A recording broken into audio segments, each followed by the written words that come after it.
이제 유마거사가 이제 꾸짖었던 그런 기억들을 회상하면서 이제 문병하기를 꺼려하는 그런 내용이었고, 자, 오늘 우리가 보는 제4 보살품도 마찬가지예요. 여기에도 이제 여러 보살들이 등장을 하는데, 이 보살품에서도 이제 부처님께서 유마거사에게 문병을 가라고 이렇게 권하죠. 근데 이제 이 보살들도 또한 이제 문병을 하는 것을 꺼려합니다. 이 이유는 이제 앞에서 마찬가지로 자기들이 이제 수행을 할 때나 또 법을 선하는 데 있어서 잘못된 것에 대한 이제 유마거사의 그런 꾸지람을 들었던 기억이 나서 이제 이 유마거사 문병을 꺼리는 그러한 내용들이 이제 보살품에서 서려지고 있다 보시면 됩니다. 자, 247쪽 한번 보겠습니다. 먼저 미륵보살에 대한 얘기가 나와요. 우리가 이제 미륵보살하면 당내 다음 생에, 그죠? 미래에 이제 오실 그러한 부처님으로서 우리가 이제 미륵부를 얘기하는데, 이 미륵보살도 마찬가지로 미래 성불에 대한 그러한 수기를 받게 되는데, 그 수기와 관련된 이제 유마거사의 설법이 여기에서 설해지고 있습니다. 한번 전체 경문을 보면서 한번 보도록 할게요. 이에 부처님께서 미륵보살에게 말씀하였다. 그대가 유마일에게 가서 문병하여라. 미륵이 부처님께 말씀드립니다. 세존이시여, 저도 그분에게 가서 문병하는 일을 감당할 수 없습니다. 왜냐하면 기억해보니 저도 옛적에 도솔천왕의 그의 권속들을 위하여 퇴전하지 않는 지에 대한 수행을 선하였습니다. 그러니까 이 미륵보살이 이제 도솔천의 그러한 도솔천왕과 그 도솔천에 있는 권속들을 위해서 퇴전하지 않는 지라고 하는 것은 이제 바로 더 이상 물러나지 않는 그런 지를 이제 불퇴전지라 얘기를 하는데, 거기에 대한 수행에 대해서 얘기를 한 것에 대해서 지금 이제 이 미륵보살이 얘기를 하고 있는 겁니다. 여기에서는 이제 이 미륵보살을 등장시킴으로 인해서 바로 이제 수기에 대한 얘기가 나와요. 우리가 이제 수기라는 말은 여러분들이 연등불수기라든지 또 법화경에서도 이제 많은 수기에 대한 얘기가 나오죠, 그죠? 그래서 법화경 같은 경우는 뭐 수기품이 있을 정도로 수기에 대한 내용이 강조가 됩니다. 그래서 수기라는 말은 그냥 미래 성불에 대한 예언이다, 이렇게 이제 이해를 하시면 됩니다. 그래서 예를 들면 현생에 우리가 어떤 이런 보살행을 닦고 수행의 공덕을 쌓았을 때 다음 생에 이제 부처가 될 수 있는 어떤 부처의 지위, 깨달음을 미리 내려주는 그런 의미에서 이제 이 수기가 얘기가 되고 있죠, 그죠? 그래서 맨 하단에 보게 되면 그런 말이 나와요. 여기에서 이제 이 미륵보살을 처음 보살품에서 등장시킨 것은 바로 이제 이 수기에 대한 문제를 좀 다루어보고자 하는 그런 의도가 있다. 그래서 미륵보살이 받은 수기는 미래의 부처님이 된다는 보증이지만, 법화경에서의 수기는 뭐예요? 지금 현재 이대로 부처님이라는 그런 뜻을.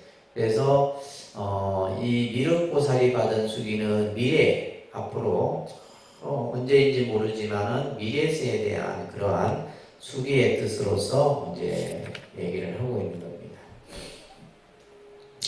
자, 248쪽에 보면 퇴전하지 않는 지라고 하는 것은 부처님의 지에서, 깨달음의 지에서 더 이상 물러나지 않는다라는 그런 뜻을 퇴전하지 않는 지라는 의미로서 설명을 하고 있죠.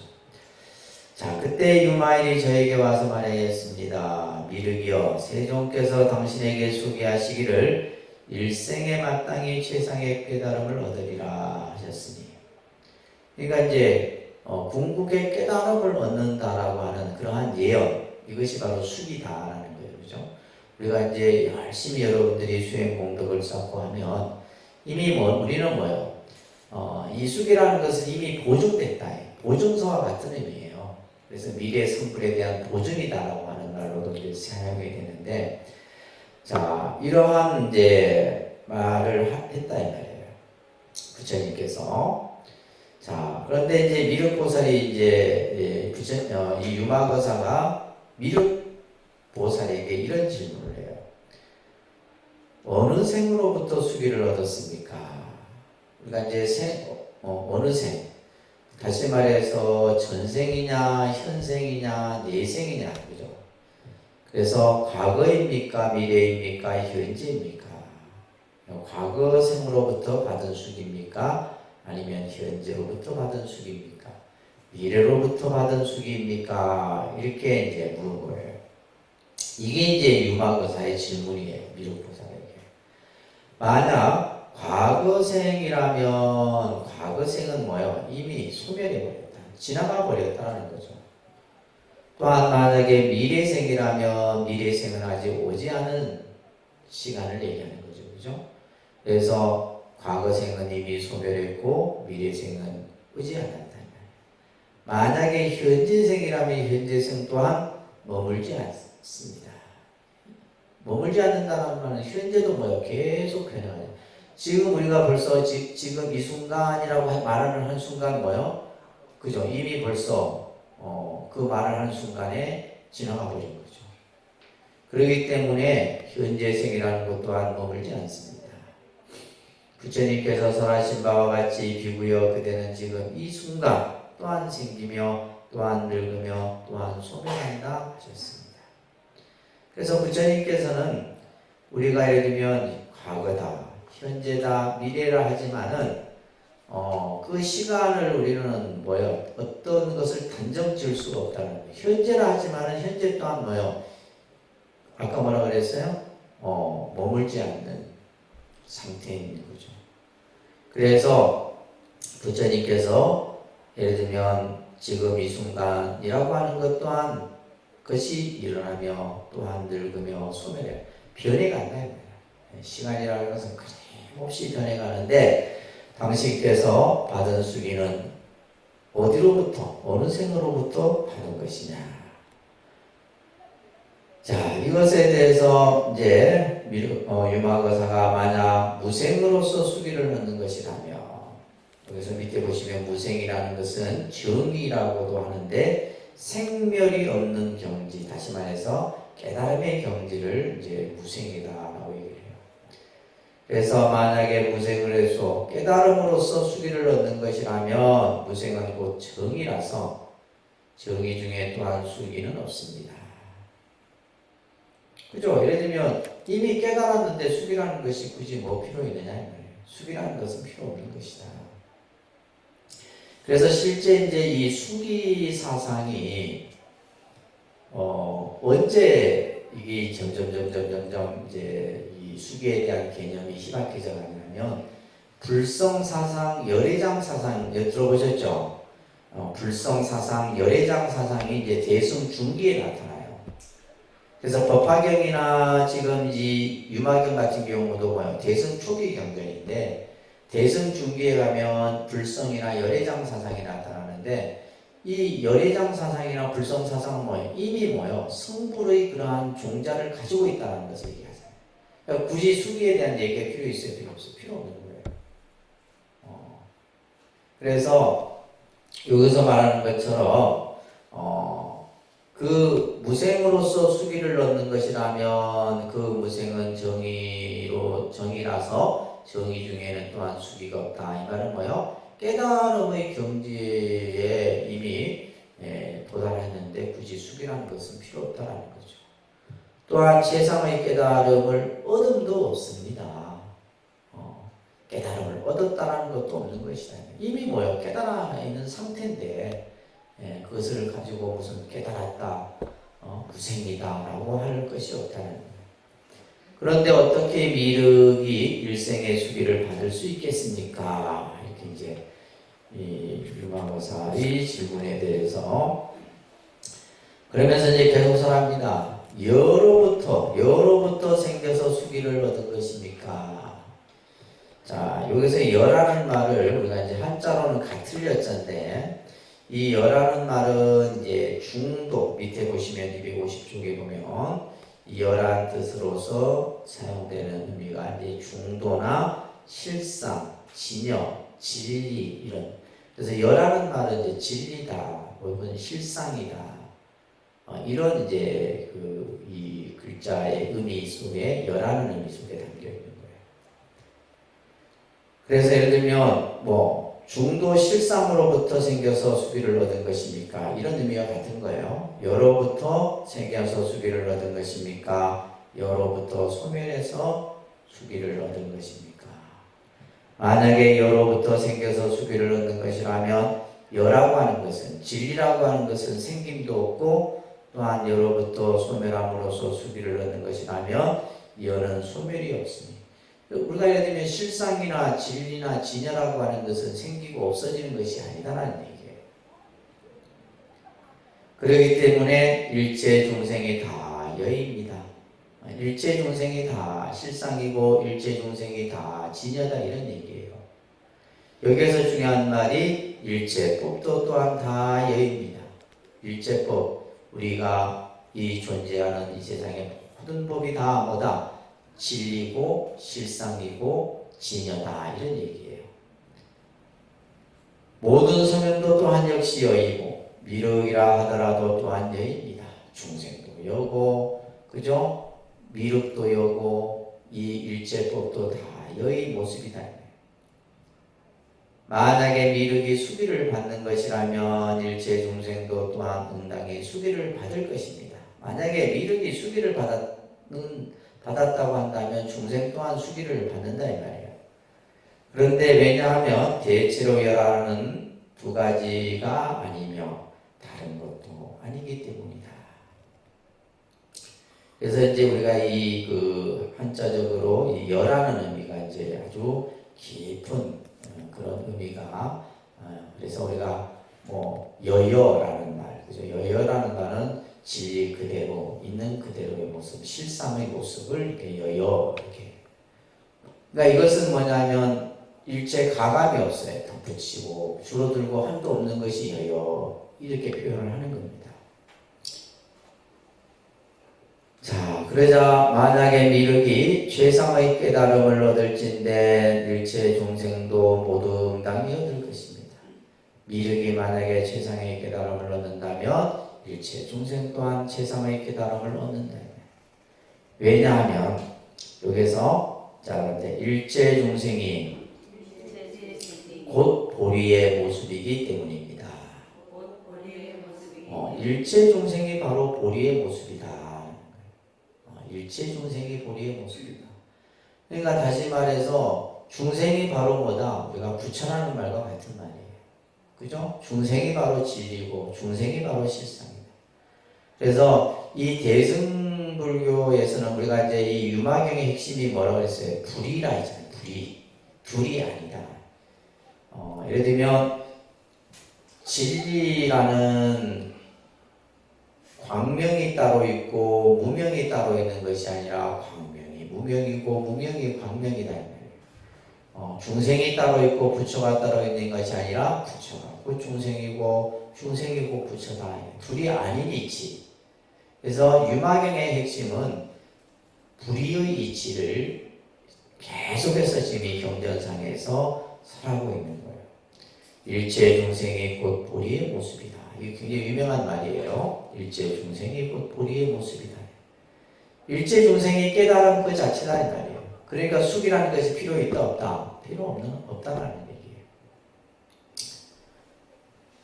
자, 그러면서 252쪽에 넘겨보시면 만약에 미륵이 멸도를 얻을진데 멸도라고 하는 것은 깨달음의 경지를 멸도라고 해요. 아까 우리가 이제 여라는 말로도 그렇게 표현했고 아까 또 무생이라는 말도 깨달음의 경지다.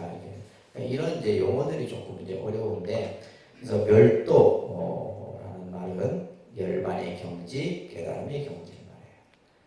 만약에 미륵이 그러한 깨달음의 경지를 얻었을진데 일체 중생도 또한 응당히 깨달음의 경지를 얻었을 것입니다. 앞에서도 뭐 미륵이 보리를 얻을진데 중생 또한 보리를 얻을 것이다 했잖아요. 그래서 미륵이 안욕따라 삼명삼보리를 얻는다면 또한 마땅히 중생 또한 그러한 깨달음을 얻을 것이다. 왜냐하면 모든 부처님은 일체 중생이 마침내 정멸하여 곧 열반의 모습이므로 또는 열반할 것이 아님을 알기 때문이다. 일체 중생이 이미 본래 부처라는 거예요. 일체 중생이 본래 부처다. 부처의 그러한 성품을 다 갖추고 있다는 거예요. 그러므로 미륵이여 이러한 법으로서 보는 모든 천자를 이러한 법으로서 모든 천자를 가르치지 마십시오.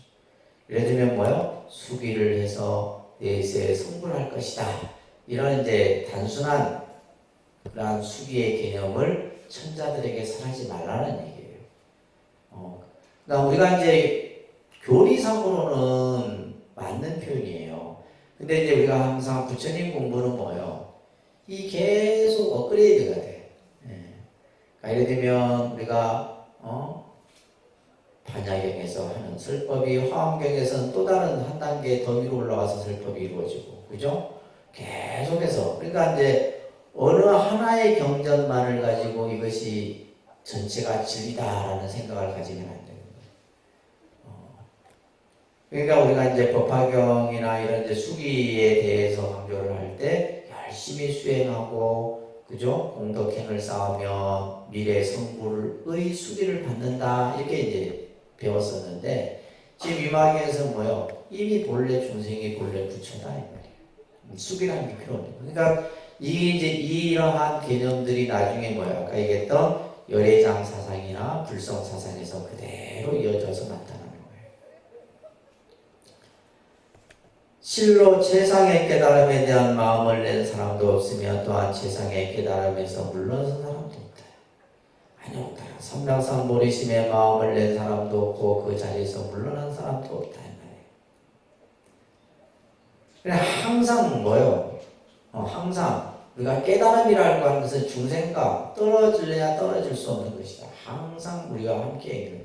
단지 이제 우리가 예를 들면 무명 중생이라고 해서 그 깨달음을 모르고 있을 뿐인 것이지, 깨달음은 뭐예요? 항상 나와 함께 있는 거예요. 그래서 여러분들 해설해 보면 252쪽에 보면 이제 우리가 흔히 도라고 하는 것도, 도라고 하는 것, 우리가 진리라고 하는 것, 깨달음이라고 하는 것, 이치라고 하는 것, 이것은 뭐예요? 어디에 따로 있는 게 아니다 이 말이에요. 한순간도 떠나 있는 것이 아니라 한순간이라도 만약에 떠나 있다면 그것은 도가 아니다. 이런 이제 유명한 말을 같이 인용하고 있죠. 그죠? 그래서 이미 본래 나에게 깨달음이 존재하고 있는 거예요. 근데 이제 예를 들면 이제 좀 더 금강경 같은 데서는 그것에 대해서 관념을 갖지 마라. 이렇게 또 나오잖아요. 미륵이여 마땅히 이 모든 천자로 하여금 보리를 분별하는 견해를 버리게 하십시오. 보리를 분별한다라는 말, 그죠? 그러니까 우리가 예를 들면 분별이라고 하는 것은 이것과 저것을 나누는 것을 분별이잖아요. 그러니까 예를 들면 모든 것을 어느 이제 생각이 이쪽이다 저쪽이다. 그런데 지금 이제 이 유마경의 핵심은 뭐예요? 둘이 아닌 거죠. 분별을 떠난 거예요. 그러니까 불의의 개념은 분별을 떠난 자리를 불의라고 하는 건데, 그러한 견해를 갖도록 해서는 안 된다. 왜냐하면 보리라는 것은 몸으로서 얻는 것도 아니고 마음으로서 얻는 것도 아니기 때문이다. 보리라고 하는 것은 우리가 몸으로서 그것을 알 수 있는 것도 아니고 마음으로도 알 수 있는 것이 아니기 때문이다. 그러면서 이제 이 보리에 대한 이제 설명이 쭉 서해져요. 보리에 대한. 정멸이 보리니, 정멸, 그죠? 정멸이라는 것은 아까 열반의 경지를 말하는 거잖아요, 그죠? 열반의 경지. 멸도라는 말과 같은 말이에요. 그래서 정멸이 보리니 모든 상을 소멸하였기 때문에 일체상을 다 얘기 때문이다. 또한 관찰하지 않음이 보리니 모든 인연을 떠났기 때문에 행하지 않음이 보리니 기억하여 생각함이 없기 때문이고 끊음이 보리니 모든 견해를 버렸기 때문이고 떠남이 보리니 모든 망상을 떠났기 때문이다. 막음이 보리니 모든 원을 막았기 때문이고 들어가지 않으니 보리니 탐욕과 집착이 없기 때문이다. 그러니까 일체가 다 보리라는 말이에요. 그래서 254쪽에 보시게 되면 여기서는 보리의 속성을 얘기하는데 우리는 이제 보리는 반야지혜를 보리라는 깨달음을 보리라는 겁니다. 그럼 깨달음이라는 것은 모든 것이 다 깨달음이다. 깨달음이 따로 어디에 뭐 있고 무엇을 알아야지 깨닫고 내가 마음으로 깨닫고 몸으로 깨닫고 이게 아니다라는 거예요. 일체가 다 보리다라는 거예요.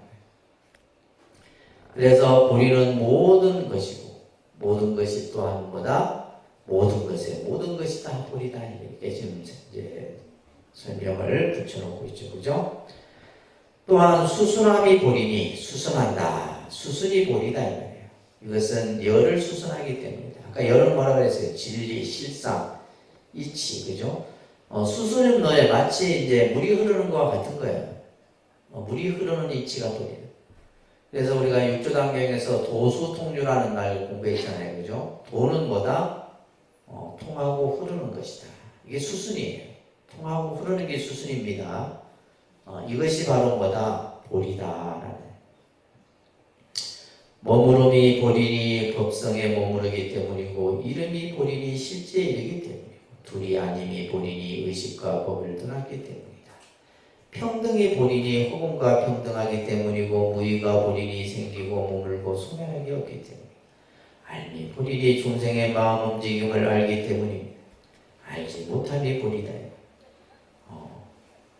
모든 입이 알지 못하기 때문이니 합하지 아니함이 보리니 그죠? 번뇌와 습기를 떠났기 때문이고 초소 없음이 보리니 형색이 그러니까 일체가 다 보리라는 뜻이에요.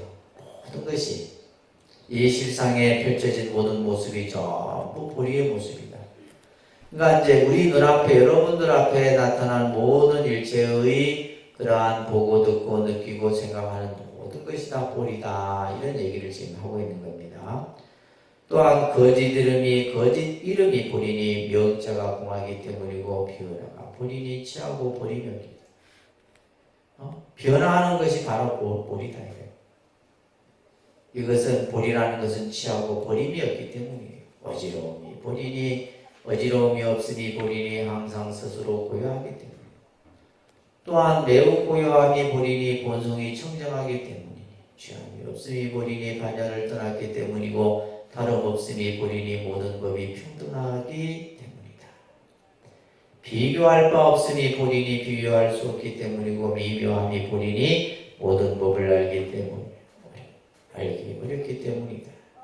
자, 이렇게 이제 막 보리에 대해서 쭉 얘기를 한 거예요. 일체가 보리다 이런 얘기예요. 한마디로 얘기는 아시겠죠? 일체 모든 것이 다 보리다. 다 진리이고 실상이고 깨달음이다. 세존이시여 이러한 법을 설할 때 200명의 천자가 모두 생멸이 없는 진리 무생법인을 얻었다. 그러므로 저는 그분에게 가서 문병한 일을 감당할 수가 없다. 그래서 이제 미륵보살이 바로 이 문수 유마거사로부터 수기와 그 수기의 그러한 본질과 그 깨달음의 보리의 어떤 그 모습에 대한 가르침을 이제 자신이 이제 갖고 있던 생각을 뛰어넘는 유마거사의 설법을 듣고서는 유마거사에게 문병할 수 없음을 부처님께 얘기하는 거예요. 자, 그 다음에 이제 광엄동자라고 하는 동자에게 이제 부처님이 문병을 하라고 시켜요. 이 광엄동자 또한 이제 옛적에 유마거사로부터 도량에 대해서 가르침을 듣는 거예요. 도량. 그래서 이 유마경은 특히 도량에 대한 이런 설법이 조금 자주 언급이 됩니다. 그죠? 뭐 보겠습니다. 부처님께서 광엄동자에게 말합니다. 그대가 유마일에게 가서 문병하리라. 광엄동자가 부처님께 말씀드리죠. 세존이시여, 저도 그분에게 가서 문병한 일을 감당할 수 없습니다. 왜냐하면 기억해보니 저도 옛적에 비아리 대성에서 나오는데 그때 마치 유마일이 막 성으로 들어오고 있었다. 제가 곧 예배하고 거사에게 물었다. 거사님 어디에서 오십니까? 이제 이 광엄동자가 이제 서로 성을 들어오고 나가는 길에 이 유마거사를 보고 이 광엄동자가 이제 먼저 인사를 한 거죠. 거사님 어디에서 오십니까? 그냥 평범한 대답인데 유마거사의 대답은 뭐예요? 나는 도량으로부터 옵니다. 여기서 도량이라는 말이 나와요. 도량. 우리가 이제 이 도량이라고 하는 것은 실질적으로 공간적인 의미로도 쓰이지만은 우리 마음을 도량이라고 해요. 그렇죠? 그래서 예를 들면 그러잖아요. 저 사람 참 도량이 넓다. 그 마음을 가지고 얘기할 때. 그러니까 우리가 공간적으로 의미로 보면 독립선언은 어때요? 도량이 넓죠. 넓지 이 정도 도량이면 넓은 도량이다. 이거는 공간적인 의미에서 이제 도량이라고. 한자로는 원래 도장으로 읽는데 우리가 이제 읽을 때는 도량으로 읽습니다. 이 장자는 도장, 태권 도장, 뭐 유도 도장 할 때 이렇게 쓰기도 해요. 자, 그래서 나는 도량으로부터 옵니다. 이게 하니까 이제 광엄동자가 또 물었어요.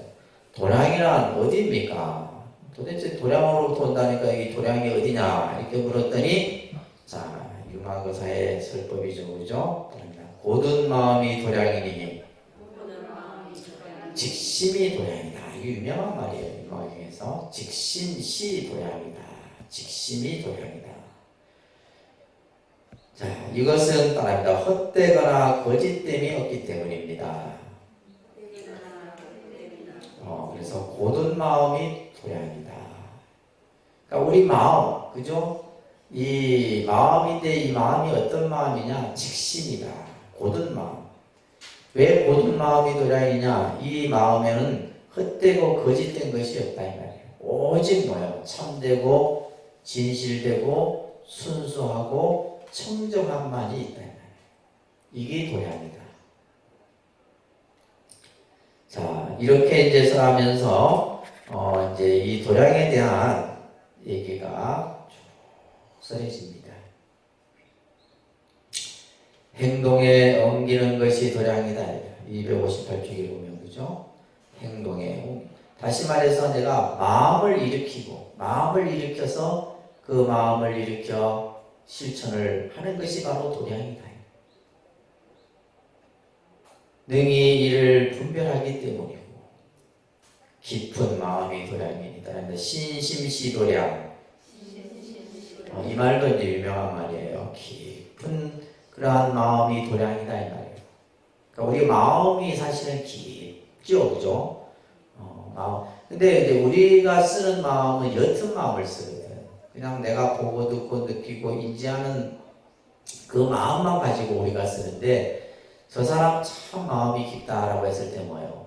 헤아림이 깊은 거예요. 생각의 폭이 깊은 거예요. 그러니까 무엇을 듣고 무엇을 그냥 바로 우리는 하지 않잖아요.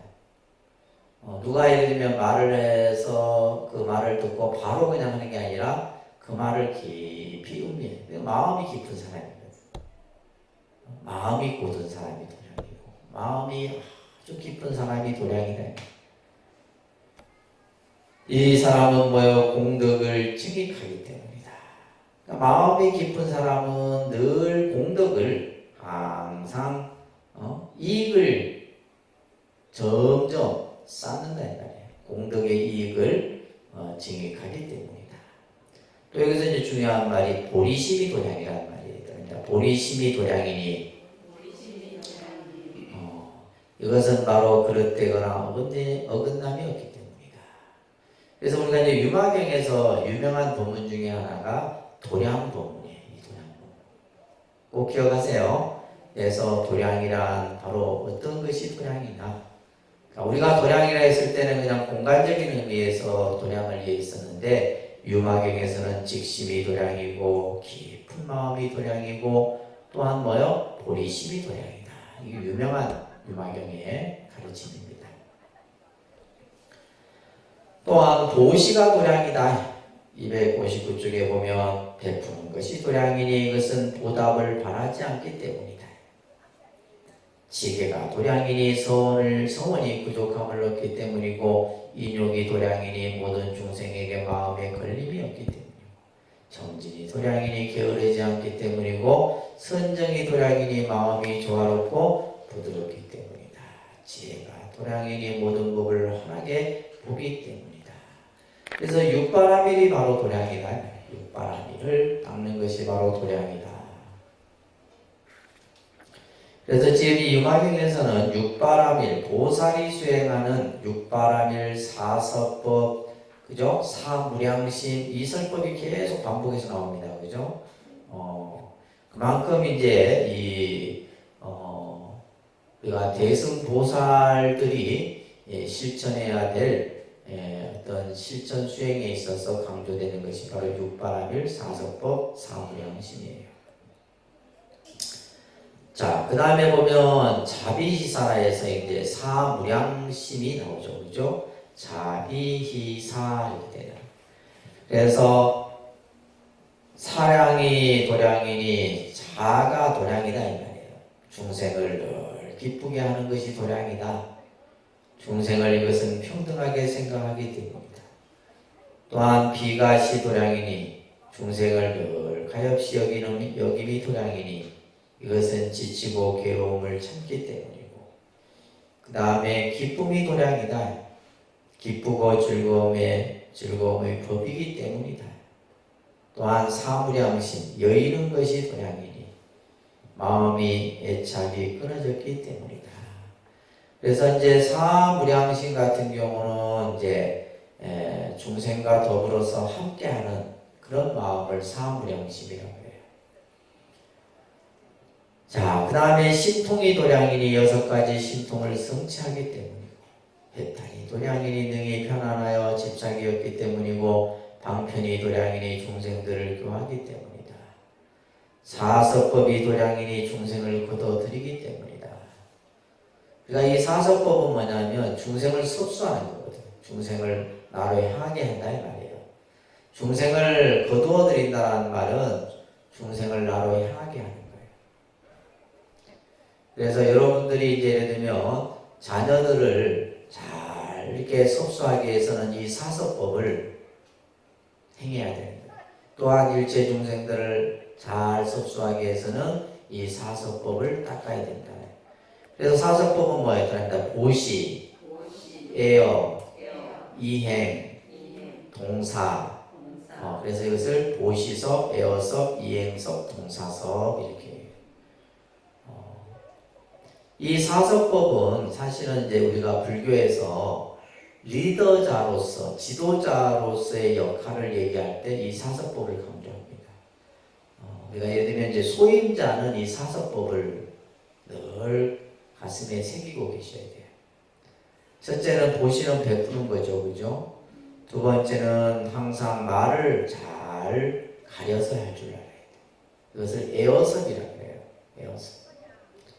그 다음에 이행섭이라 해서 이것은 상대에게 이익을 줘야 돼요. 상대에게 늘 이익을 주는 행위. 이것을 이행섭이라 해요.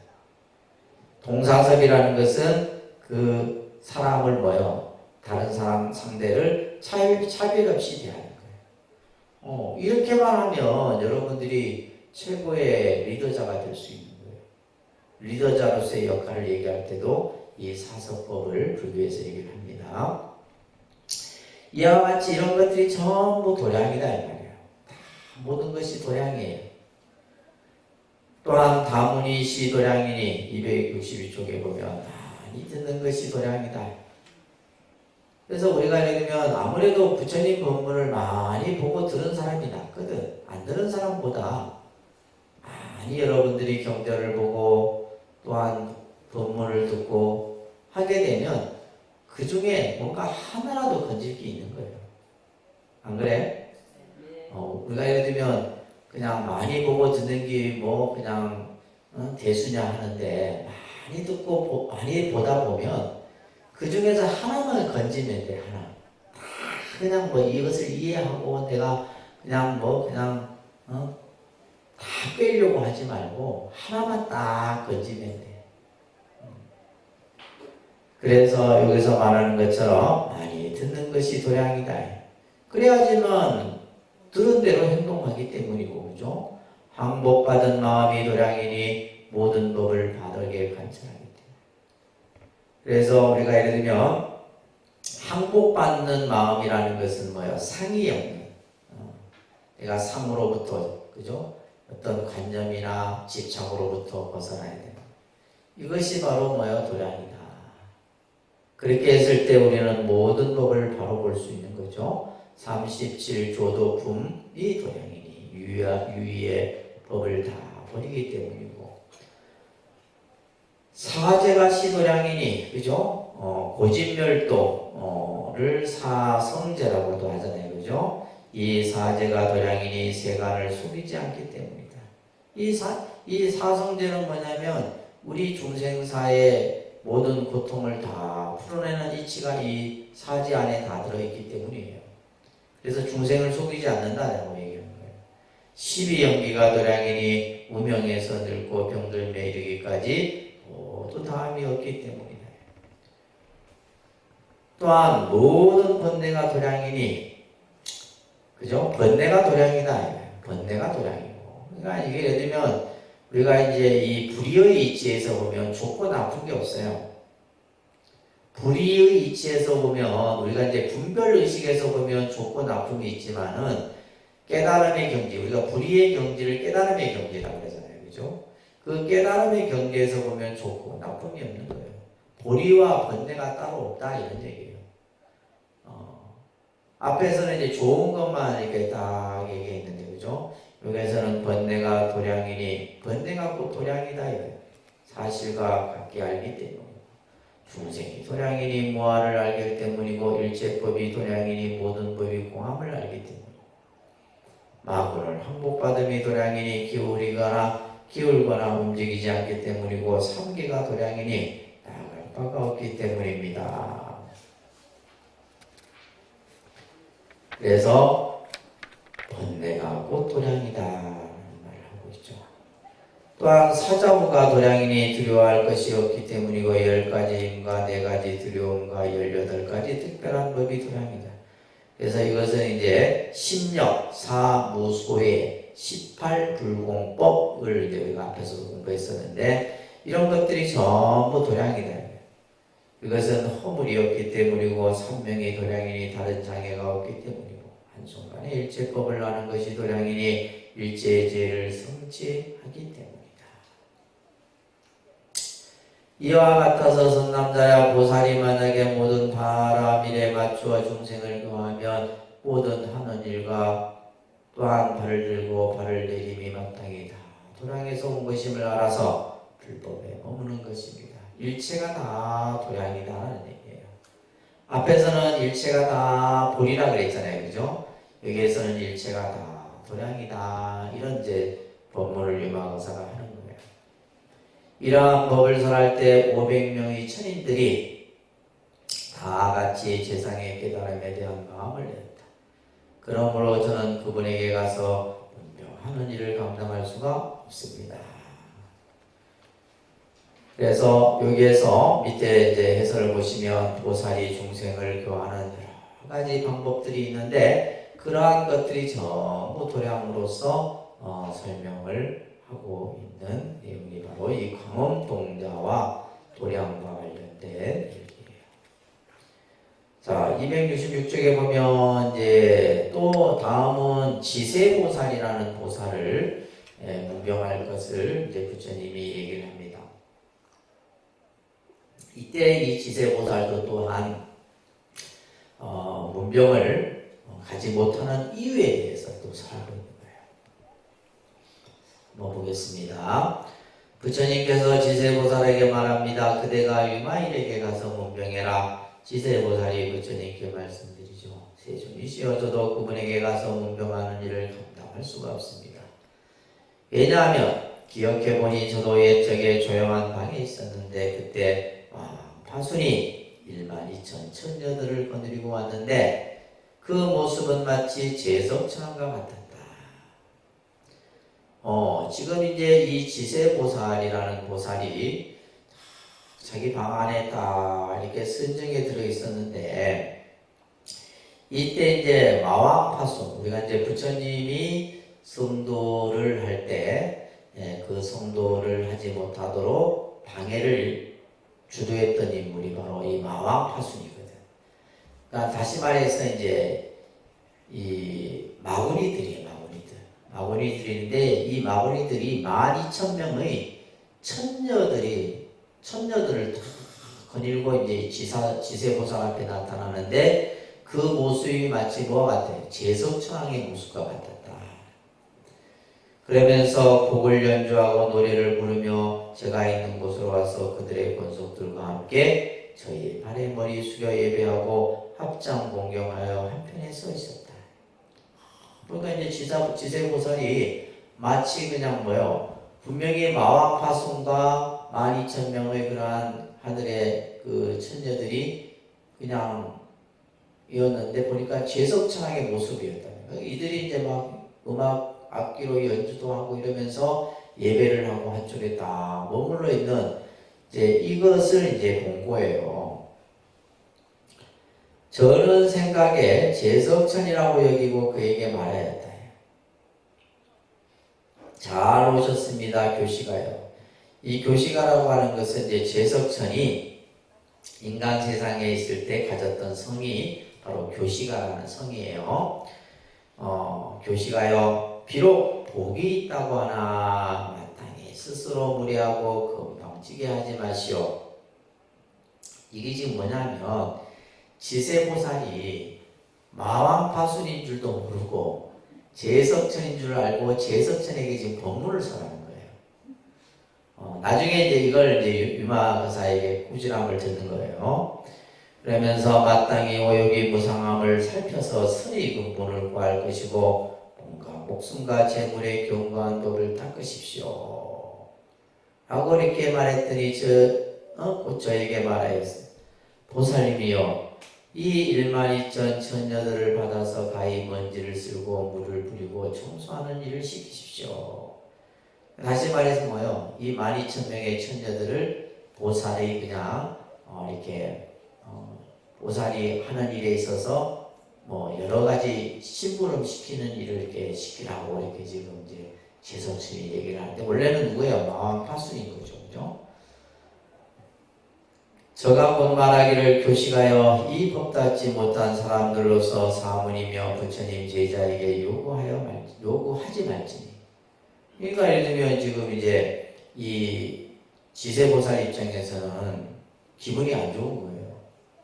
예를 들면 제석천이 어찌 나에게 예를 들면 이래라 저래라 이렇게 얘기를 하느냐, 이제 이 얘기죠. 이는 저의 마땅한 바가 아닙니다. 라고 이렇게 이제 지세보살이 얘기를 한 거예요. 그 말이 채 끝나기도 전에 그때 유마일이 저에게 와서 말하죠. 이는 제석천이 아닙니다. 마군이 편잠하고 와서 오로지 그대를 희롱할 뿐입니다. 그래서 이제 이 지세보살이 마왕파순이 마치 제석천인 줄 알고 이제 법을 설했는데 이게 이제 실제는 제석천이 아니고 마왕파순이었다. 결국 이 보살을 이제 보살을 이 수행이 얼마나 이루어졌는지를 이제 가늠해 본 거예요. 곧 마왕에게 말하기를 이 모든 천녀를 가히 나에게 주면 내가 다 받을 것이다 라고 하였다. 그래서 이제 유마거사가 그들을 나에게 다 줘라. 12,000명의 천녀들을 나에게 주면 내가 다 받겠다. 이렇게 하였다. 마왕이 곧 놀라고 두려워 생각하기를 유마일이 장차 나를 괴롭히지 않을까 하여 형상을 숨기고자 하였으나 숨지 못하고 모든 신종족을 다하여도 또한 다 할 수 없었다. 이때 이제 이 마왕파수는 자신의 이제 본 모습을 유마거사가 알아차린 것을 알고는 이제 피하려고 했던 거죠. 그때 즉시에 공중에서 나는 소리를 들으니 파와순이여, 천녀들을 유마일에게 주어야 떠나갈 수 있을 것이다. 이렇게라고 하였다. 마왕이 두려워하면서 하는 수 없이 주었다. 그때 유마일이 여러 천녀에게 말하였다. 마왕이 그대들을 나에게 주었으니 지금 그대들을 모두 최상의 깨달음에 대한 마음을 내어라. 그래서 이 12,000명의 처녀들에게 발보리심의 마음을 일으키도록 합니다. 이제 이 12,000명의 처녀들이 누구의 이제 말을 듣는 거예요? 유마일의 말을 듣는 거죠.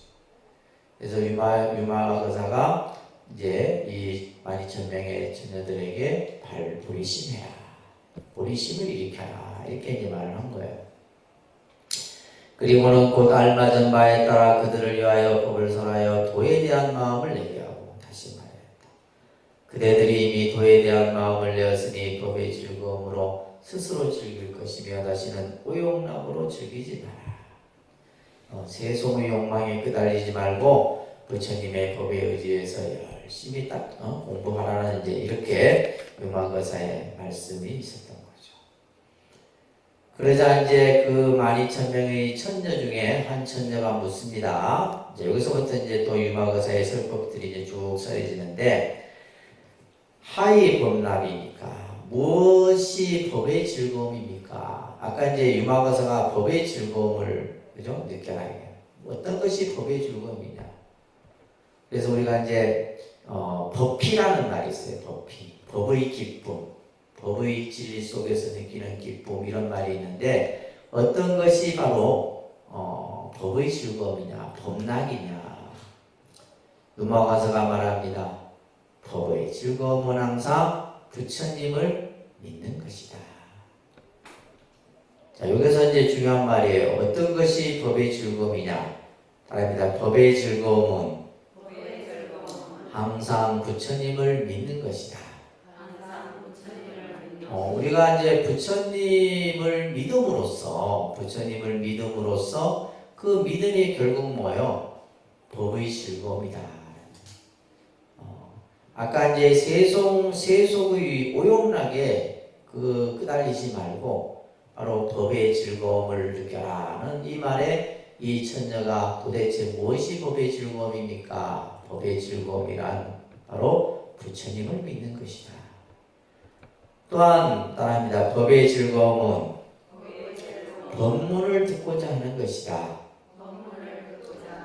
법의 즐거움은 대중을 공양하는 것이다. 이게 이제 유마경에서도 유명한 본문이에요. 우리가 법의 즐거움이란 무엇이냐? 사실은 우리가 부처님 공부를 하는 것이 뭐냐면 법락을 누리는 거거든요. 법락을 누리는. 그러니까 이제 여러분들이 생각할 때 경전 공부 이게 무슨 재미, 그죠? 그러니까 즐거움이라는 것은 재미잖아.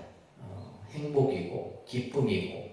근데 이 법의 즐거움이라는 것이 과연 무엇을 법의 즐거움이냐 했을 때 내가 부처님을 믿는 마음이 법의 즐거움이고, 부처님의 법문을 듣고자 함이 법의 즐거움이고, 대중에게 공양을 하는 것이 법의 즐거움이다. 이게 유마경에서 이제 이 법락에 대한 법문이에요. 또한 법의 즐거움은 오용락을 떠나는 것이다. 오용락은 이제 세속에서 늘 즐기는 이제 즐거움이죠, 그죠? 그래서 재물이나 명예나 권력이나 이성이나 이런 것들은 이제 세속에서 즐기는 오용락이에요. 이것을 떠나는 것이 바로 법의 즐거움이고, 또한 법의 즐거움은 오음을 원수나 도적처럼 관찰하는, 오음은 색수상행식을 말해요. 다시 말해서 우리가 물질적인 것, 정신적인 것을 느끼고 보고 느끼고 하는 그런 것들을 마치 뭐예요? 여기서 말하는 것은 도적이나 원수처럼 보라는 거예요. 왜 그러냐면 내 마음을 빼앗아 버리기 때문에. 그죠? 내 마음을 빼앗아 버려요. 그러니까 여러분들이 올바르게 볼 수 없도록 이것을 싹 덮어버리는 것이 바로 오음이다, 이 말이에요. 그래서 그것을 원수나 도적처럼 관찰하는 것이고, 법의 즐거움은 지수와 풍 4대를 독사로 관찰하는 것이다. 이 몸뚱아리를 마치 뭐요? 독사처럼 여겨라는 거예요. 지수화풍 4대가. 그래서 유명한 안수정등이라고 하는 이제 벽화 같은 데 보면 그런 그림이 있어요. 한 사람이 그냥 큰 구덩이에 빠져갖고, 원래는 이제 그 유명한 그 비유에서 이제 나옵니다. 막 이제 동물의 코끼리에 막 이제 썩난 코끼리에 쫓겨서 도망을 가다가 이제 그 코끼리를 피하려고 이제 그 깊은 굴 속에 들어가요. 이제 칡렁쿨 같은 거를 잡고, 그러니까 밑에 이제 내려가 있고 위에서는 막 코끼리가 이제 으르렁거리고 있고, 근데 그 밑에는 네 마리 독사가 4마리가 혀를 내밀고 있는데 떨어지기만을 기다리고 있는 거예요. 그게 뭐냐면 이제 바로 우리의 지수화풍이고, 또 보니까 이제 검은지 신지가 이제 나타나서 그 칡렁쿨을 가는 거예요. 검은지 신지는 뭐예요? 해와 달이에요. 세월을 말하는 거예요. 점점 이제 칡렁쿨이 이제 달아 없어져. 근데 이 사람은 마치 그 구덩이 안에서 이제 벌들이 벌집을 지어놓는 거예요. 거기서 꿀이 떨어져. 꿀이 떨어지는데 그 꿀이 뭐예요? 오용락이에요. 근데 그걸 받아먹으면서 지금 자기가 처한 상황을 잊어버리고 사는 것. 그러니까 우리 이제 중생을 비유한 그런 법문이 안수정등 법문이라고 하는 것이 있는데, 여기서 말하는 것처럼 법의 즐거움은 지수화풍 4대를 독사로 관찰하는 것이고, 법의 즐거움은 밖의 경계로부터 들어오는 온갖 감정을 다 텅 빈 마음과 같이 관찰하는 것이다. 또한 법의 즐거움은 도에 대한 뜻을 잘 보호하는 것이고, 법의 즐거움은 중생을 유익하게 하는 것이고, 법의 즐거움은 스승을 공경하고 봉양하는 것이며, 법의 즐거움은 보시를 널리 행하는 것이다. 법의 즐거움은 계획을 굳게 지키는 것이고, 그러니까 우리가 이제 부처님, 여러분들이 불교라는 종교를 믿으면서, 그러니까 우리가 예를 들면 이제 이 부처님 법을 믿는 가운데 이 즐거움이라는 것이 있다 이 말이에요. 그 즐거움이 뭐냐? 지금 여기서 말하는 이러한 내용들이 바로 법의 즐거움이다. 그러니까 우리는 예를 들면 즐겁다라는 관념을 어떻게 하냐? 막 내가 그냥 웃고 그냥 히덕히덕거리고 뭔가 그러니까 그죠? 막 내 몸 안에서 아드레날린이 막 분출되고 이걸 즐거움이라 해. 그게 아니다 이 말이에요. 우리가 부처님 법을 배우면서 느끼는 그 법의 즐거움이라는 것이 이런 것이다. 이 본문이 유망경에서 설해지는 거예요. 법의 즐거움은 욕됨을 참고 부드럽게 친화하는 것이고, 그죠? 내가 인욕하고 또한 내 마음을 부드럽게 상대에게 다가가는 것이 바로 법의 즐거움이다. 법의 즐거움은 성근을 부지런히 모으고, 법의 즐거움은 선정에 들어서 어지럽지 않는 것이고. 그렇잖아요. 우리가 예를 들면 선정에 다 들어있는데, 내가 선정에 들어서 우리가 예를 들면 좌선을 하든, 여러분들이 여불 삼매에 들든, 거기에서 뭐가 생기는 거예요? 즐거움이 일어나는 거예요. 근데 그 맛을 알아야지 이제 여러분들이 이제 수행도 하고, 기도도 하고, 공부도 하고 하는 거죠. 그러니까 우리가 예를 들면 이제 지금 경전을 보면서, 경전을 자꾸 보다 보면 재밌거든. 이게 뭐예요? 법의 즐거움이에요. 근데 어떤 사람은 무슨 말인지 모르겠다. 지겹다는 생각이 일어나고 막 이러는데, 이제 이걸 자꾸 보다 보면 여기에서 이제 아주 그냥 무궁무진한 즐거움들이 일어나는 거예요. 그것을 법락이라고 해요. 법락. 또한 법의 즐거움은 번뇌를 떠나 지혜를 밝히는 일이고, 법의 즐거움은 보리심을 넓히는 일이다. 법의 즐거움은 마곤을 행복받는 일이고, 법의 즐거움은 모든 번뇌를 끊는 일이고, 법의 즐거움은 불국토를 청정하게 하는 일이고, 법의 즐거움은 30 이상 80종을 그죠? 성취하기 위해서 모든 공덕을 닦는 일이다. 다음입니다. 법의 즐거움은 도량을 장엄하는 일이다. 여기서의 도량이라는 내가 머물고 있는 공간도 도량이고 마음도 도량이 도량을 잘 가꾸는 거예요. 그러니까 우리가 이제 가꾸는 것을 장엄이라 그래요. 가꾸고 꾸미는 것을 장엄이라. 그러니까 우리가 예를 들면 이제 우리 독림스러운 도량을 여러분들이 깨끗하게 가꿨을 때 거기에서 느끼는 것이 바로 법의 즐거움이에요. 여러분들이 법당에 불단을 깨끗이 먼지 하나 없이 닦았을 때 거기에서 느끼는 것이 법의 즐거움이에요. 그런 즐거움을 아셔야 되는데 그렇잖아요. 여러분들이 예를 들면 후원에서 봉사를 하면서 대중들이 공양을 맛있게 먹고 그 맛있는 것을 감사했을 때 느끼는 것이 바로 뭐다? 법의 즐거움이다. 그리고 법락이라는 거예요. 아시겠죠? 어떤 것이 법의 즐거움이냐? 이런 지금 이 유마경에서 여러 가지 지금 상황들을 법의 즐거움에 대한 얘기를 하는 거예요.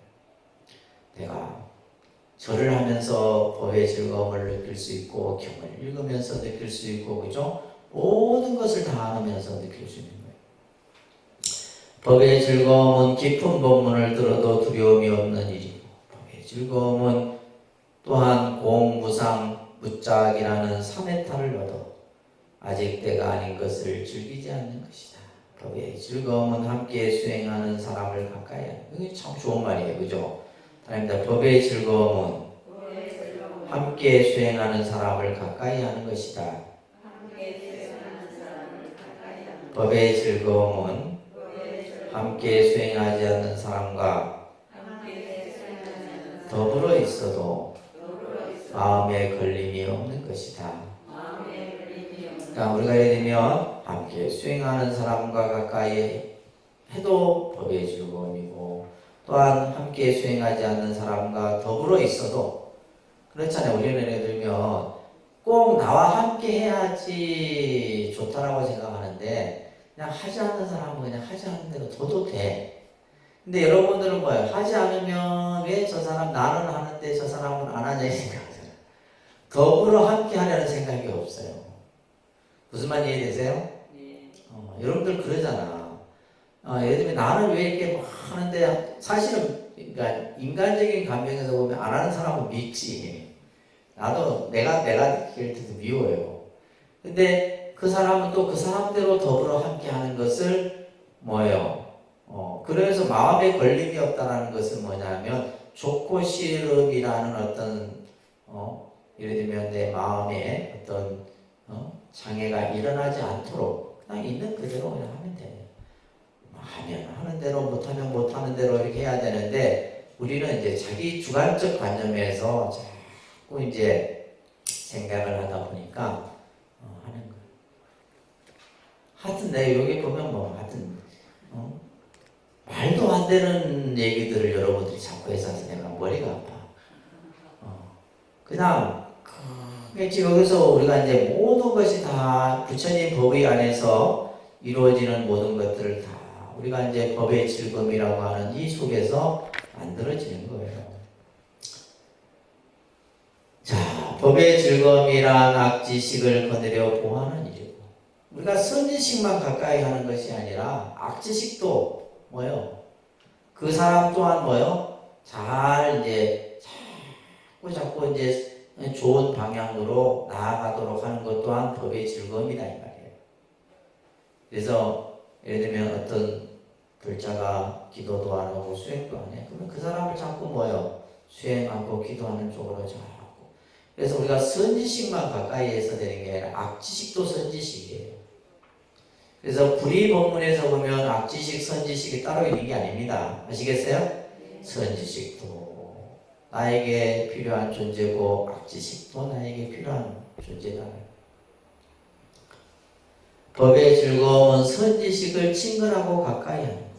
그죠? 악지식이든 선지식이든 다 함께하는 것이 법의 즐거움이다. 법의 즐거움은 마음의 청정을 기뻐하는 일이다. 또한 법의 즐거움은 한량없는 도품의 법들을 닦는 것이고 이와 같은 것들이 보살의 법의 즐거움이다. 이렇게 지금 유마강사가 말을 합니다. 예, 하늘에 있는 천녀가 어떤 것이 법의 즐거움입니까? 아주 이제 되게 훌륭한 본문이에요. 이 유마경, 이 법락에 대한 본문인데 이런 것들이 바로 법의 즐거움이다. 그러니까 우리가 예를 들면 누가 종교 생활이 재미없다고 얘기하냐. 그러니까 재미라는 개념, 우리가 즐겁다라는 개념은 그냥 세상에서, 이제 세상의 어떤 감정상에서 여러분들이 그냥 웃고 그냥 희낙낙거리고 하는 것을 즐거움이라는데 그게 아니다라는 거예요. 이에 파손이 여러 천녀에게 말합니다. 나는 그대들과 천국으로 돌아가려 하는가. 여러 천녀가 말합니다. 우리를 거사님에게 주었으므로 법의 즐거움이 있어서 우리는 매우 즐겁다. 그러니까 이제 이 유마거사의 법락에 대한 본문을 들으니 이 처녀들이 뭐요? 이 유마거사의 말한 이러한 법의 즐거움의 그러한 맛을 느낀 거예요. 이미 이제 다시는 세속의 오용락으로 즐기지 않을 것입니다. 세속에서 느끼는 5가지 그러한 용락으로는 즐기지 않을 것입니다. 마군이 거사에게 말합니다. 거사시여, 이 처녀들을 놓아주소서. 일체의 수유를 다른 사람에게 베푸는 것이 보살입니다. 그러니까 보살은 본인이 가진 것을 남에게 줄 수 있는 것이 보살입니다. 이러면서 이제 이 마왕파순이 그냥 또 얘기를 이런 소리를 하는 거예요. 이때 유마에게 말합니다. 나는 이미 버렸으니 그대는 곧 데리고 가서 일체 중생에게 법의 소원이 부족하게 하여라.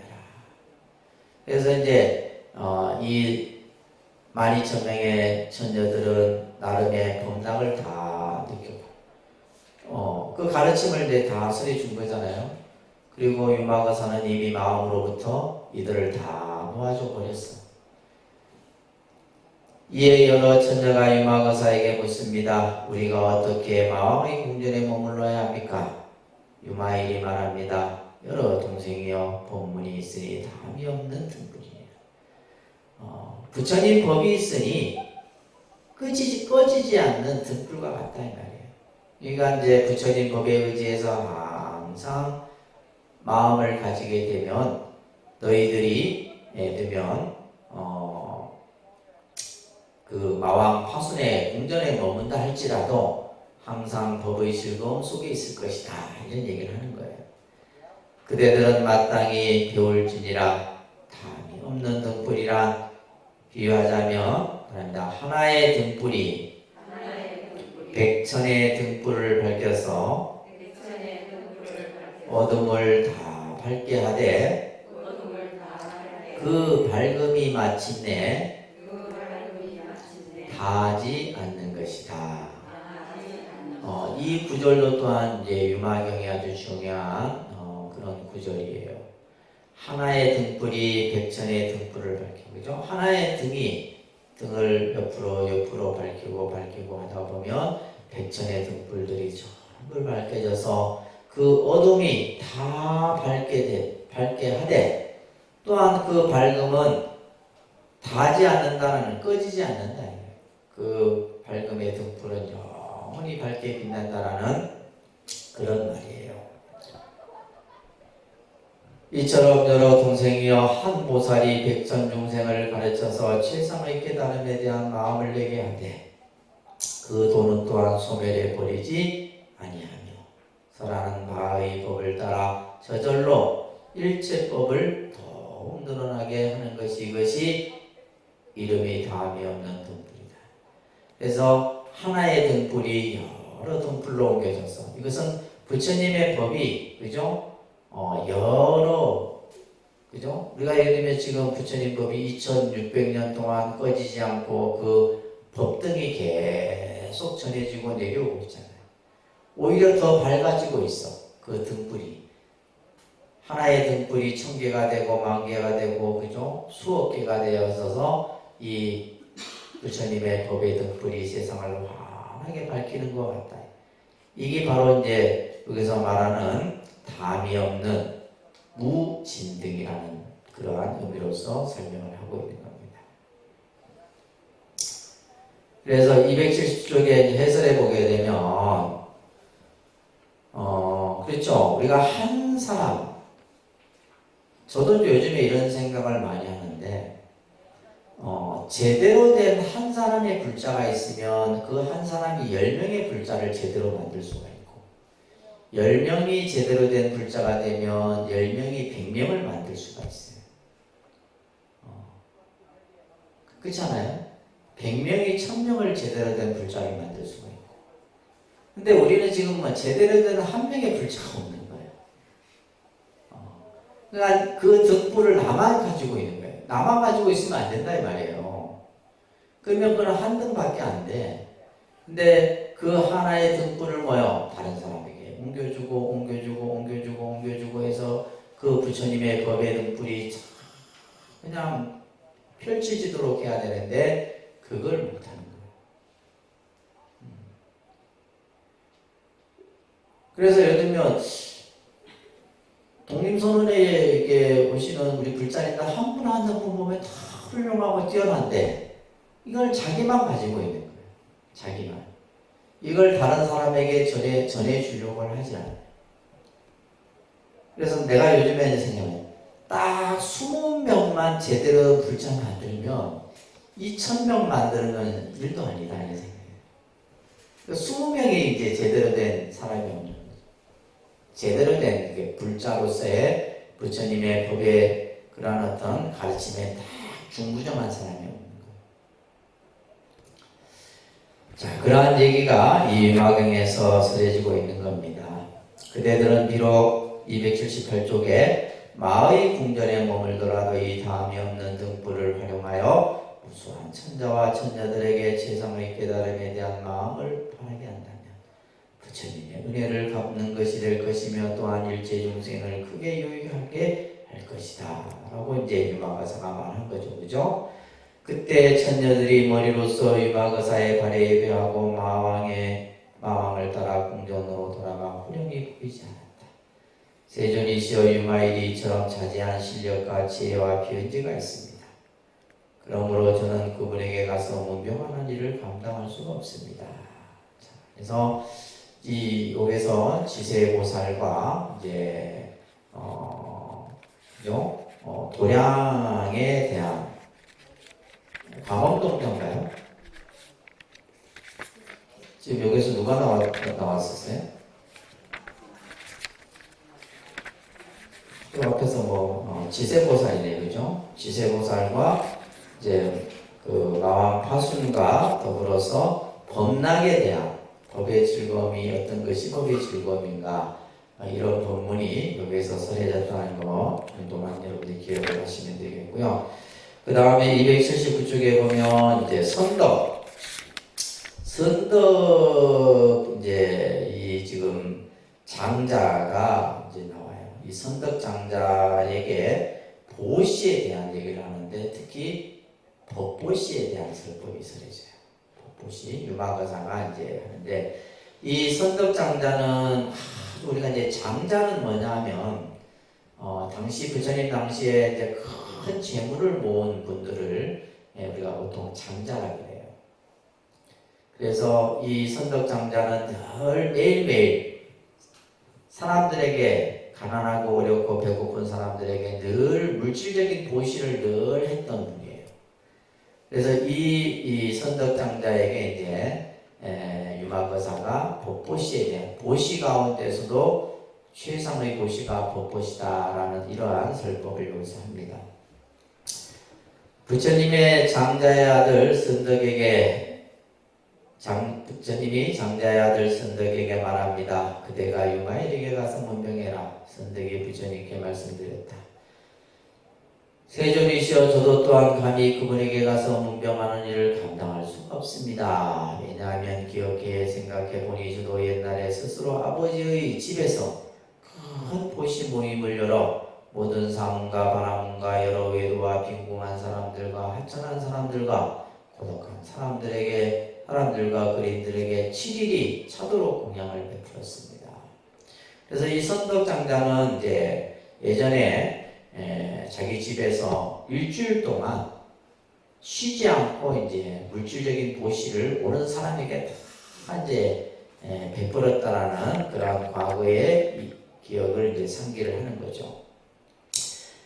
280쪽에 보시면 그때 유마일이 보시의 모임 중에 들어와서 저에게 말하였습니다. 장자의 아들이여 대저 큰 보시 모임이란 그대가 하듯이 해서는 안 됩니다. 물질만을 베풀어서는 안 된다 이 말이에요. 마땅히 법을 보시하는 모임을 해야 합니다. 법 보시를 얘기하죠. 그죠? 어찌하여 이런 제물을 보시하는 모임을 하였습니다. 저는 거사에게 말하였습니다. 무엇이 법을 보시하는 모임입니까? 그는 대답하였습니다. 말합니다. 법을 보시하는 모임이란 앞도 없고 뒤도 없으며 일시에 일체 중생에게 공양하는 것을 일러 법을 보시하는 모임이라 합니다. 자, 우리가 이제 일반적으로 재보시는 그죠? 물질적인 보시는 그죠? 가난하고 어렵고 또 우리가 뭐 저를 사찰을 건립하거나 또 불상을 조성하거나 이런 것들은 전부 이제 재보시입니다. 물질적으로 이제 하는 거. 그런데 이제 여기서 말하는 이제 법보시라고 하는 것은 말 그대로 뭐냐면 이제 중생들을 깨우치게 하는 것이 법보시예요. 중생들을 어리석음으로부터 깨우치게 하는 것. 그래서 예를 들면 경전을 우리가 인경을 한다든지, 그죠? 부처님의 경전의 말씀을 전해준다든지. 그래서 그 사람으로 하여금 마음의 어리석음을 깨우치도록 하는 것이 이제 법보시예요. 일반적인 이제 설명에서 그렇게 합니다. 여기에서는 중생에게 공양하는 것, 일체 중생에게 공양하는 것을 지금 이제 법보시라 하는데, 이제 보시에 대한 얘기가 쭉 설해집니다. 자, 그러면 282쪽에 보면 그것은 어떤 것입니까? 어떤 것을 일체 중생에게 베푸는 것이냐 이 말이에요. 이를테면 보리로서 사랑하는 마음을 일으키는 것입니다. 보리로서 사랑하는 마음을 일으키는 것. 보리는 깨달음이죠, 그죠? 깨달음의 마음을 가지고 뭐요? 자신, 중생을 늘 기쁘게 하는 마음을 일으키는 것이 바로 법보시다. 그러니까 앞에서 이제 이 법보시의 개념이 굉장히 넓게 지금 여기서는 또 설해지는 거예요. 중생을 구제하는 것으로서 크게 영민하게 여기는 마음을 일으키는 거예요. 여기서는 비심, 대비심이 나오죠, 그죠? 중생을 구제함으로 큰 대비심을 일으키는 것이 바로 또한 법보시고, 부처님의 바른 법을 가짐으로써 기쁜 마음을 일으키는 것이 바로 법보시예요. 부처님의 법을 잘 지니고 또 그럼으로써 그 법을 통해서 내 마음의 기쁨으로 충만하면 그것이 바로 법보시고, 지혜를 굳건히 유지함으로써 지혜로서 차별심을 없애고 평등한 마음을 행하는 것이 바로 법보시다. 여기서는 이제 따른다. 자심, 비심, 희심, 사심. 그래서 자비희사 네 가지 그죠? 무량심을 바로 일으키는 마음이 바로 법보시다. 아끼고 탐하는 마음을 거두어둠으로써 보시바라미를 일으키는 것이고, 육바라미를 지금 얘기하는 거예요. 계율을 범하는 것으로서 교함으로써 보셨어요? 계율을 범하는 것을 교함으로써 지게바라미를 일으키는 것이고, 모화법으로서 인욕바라미를 일으키는 것이고. 자, 오늘은 이 사서 282페이지까지만 하도록